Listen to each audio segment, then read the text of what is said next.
ایک بار وضو فرما رہے تو کسی نے دیکھا کہ حضرت عثمان وضو کر رہے ہیں اور ہنس رہے ہیں، مسکرا رہے ہیں. آدمی کوئی ہے نہیں، کوئی بات کرنے والا ہے نہیں کہ جس کے سامنے آدمی ہنسے. دیکھنے والے نے دیکھا کہ حضرت عثمان ہنس رہے ہیں، وضو سے فارغ ہوئے، اور پھر اس نے پوچھا کہ آپ ہنس رہے تھے، مسکرا کیوں رہے تھے؟ کہا میں نے رسول اکرم صلی اللہ علیہ وسلم کو ایک مرتبہ اسی طرح سے وضو کے دوران مسکراتے دیکھا، اس لیے ایسا کر رہا. اتباع کا یہ حال تھا. ایک بار مسجد میں تشریف فرما تھے اور گھر سے گوشت منگوایا، مسجد میں ہی تناول فرمایا، کھایا، اور پھر کھانے کے بعد کلی کی اور نماز کے لیے کھڑے ہو گئے. تو ارشاد فرمایا، اسی جگہ پر رسول اکرم صلی اللہ علیہ وسلم نے گوشت تناول فرمایا تھا، اور پھر رسول پاک صلی اللہ علیہ وسلم نے کلی کی تھی، اور آپ علیہ السلام نے دوبارہ سے نیا وضو نہیں فرمایا، پرانے ہی وضو کے ساتھ آپ علیہ السلام نے نماز پڑھی ہے. میں نے حضرت صلی اللہ علیہ وسلم کی اتباع میں آج یہ کام کیا ہے. تو اتباع نبوی کا یہ حال تھا. اور خوف خدا مت پوچھئے کیا حال تھا کہ اکثر قبرستان سے جب بھی گزرتے تھے تو روتے تھے، جنازے کو دیکھتے تھے تو روتے تھے، آخرت کا تذکرہ چھیڑتا تھا تو اس سے بہت روتے تھے. اتنے روتے بس اوقات داڑھی تر ہو جایا کرتی تھی. پوچھنے والوں نے پوچھا کہ آپ کیوں روتے ہیں؟ آخر اس میں کیا چیز رکھی ہے آخرت کے تذکرے میں؟ جنازے کو دیکھ کر، قبر کو دیکھ کر آپ دیدہ ہو جاتے ہیں، آپ رونا لگ جاتے ہیں. تو ارشاد فرمایا کرتے تھے کہ میں نے رسول پاک صلی اللہ علیہ وسلم کو یہ ارشاد فرماتے ہوئے سنا ہے کہ جنت، یہ قبر یا تو جنت کے باغوں میں سے ایک باغ ہے یا جہنم کے گھڑوں میں سے ایک گھڑا ہے. یہ مٹی کا ڈھیر نہیں ہے، یہ مٹی کا ڈھیر نہیں ہے. یہ ہم اپنے میت کو ڈال کے آ جاتے ہیں، یہ مت سمجھو کہ بس مٹی میں دبا کے آگے. نہیں نہیں، اب یہ جنت ہے اس کی یا اس کی جہنم ہے. اگر یہ نیک ہے، صالح ہے، اچھا ہے، نیک اعمال کرنے والا ہے، تو یہی جو مٹی کا ڈھیر ہمیں دکھائی دیتا ہے حقیقت میں اس کے لیے یہ جنت ہے.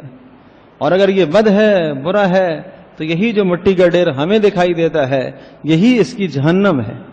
اندر آگ جل رہی ہے، آپ کھل کے دیکھیں آپ کو نظر نہیں آئے گا، اس لیے کہ عالم برزخ ہے. برزخی زندگی کے احوال ہمیں دکھائی نہیں دیتے. اور کیوں نہیں دکھائی دیتے؟ اس لیے کہ رسول پاک صلی اللہ علیہ وسلم نے ارشاد فرمایا کہ اللہ پاک سے دعا کی ہے کہ اللہ پاک اس معاملے کو تمہارے سے مخفی رکھے. اور اگر مجھے یہ ڈر نہ ہوتا کہ تم مردوں کو دفن کرنا چھوڑ دو گے تو میں اللہ پاک سے یہ دعا مانگتا کہ اللہ پاک آپ کو قبر کے احوال دکھاتا کہ کیا ہوتا ہے. والذی نفسی بیدی لو تعلمون ما اعلم لضحکتم قلیلا ولبکیتم کثیرا.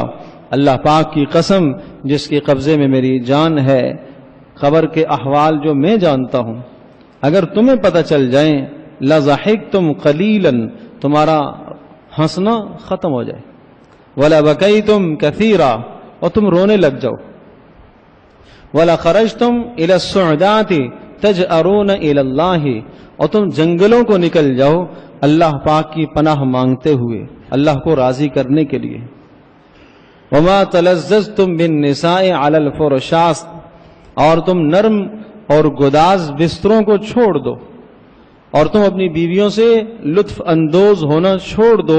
اگر وہ احوال جو قبر کے مجھے معلوم ہیں اگر تمہیں پتہ چل جائے تو تمہاری یہ کیفیت بن جائے، تم برداشت نہ کر سکو. حضرت صلی اللہ علیہ وسلم کے ان ارشادات کے بعد، اس لیے کہ ان ارشادات پر ان لوگوں کا ایمان تھا، ان فرمانوں پر ان کا ایمان تھا، ان اقوال پر ان کا ایمان تھا. نبی علیہ السلام نے ارشاد فرمایا، آپ علیہ السلام کے فرمان کو دیکھنے سے زیادہ یقین رکھنے والے تھے، دیکھنے سے زیادہ. وہ اپنی نظروں کے، اپنی آنکھوں کے مشاہدات کو جھٹلا دیتے تھے. نبی علیہ السلام کے ارشاد کے مقابلے میں ان کی زبان سے جو نکلی ہوئی بات تھی اس بات پر وہ یقین تھا جو دیکھی چیز پر یقین نہیں کرتے تھے. اللہ کے نبی نے بتایا یہ زیادہ حق ہے، ہمیں جو نظر آ رہا وہ غلط ہے. اللہ کے نبی نے جو فرمایا وہ حق ہے، وہ سچ ہے۔ تو یہ خوف کا حال تھا۔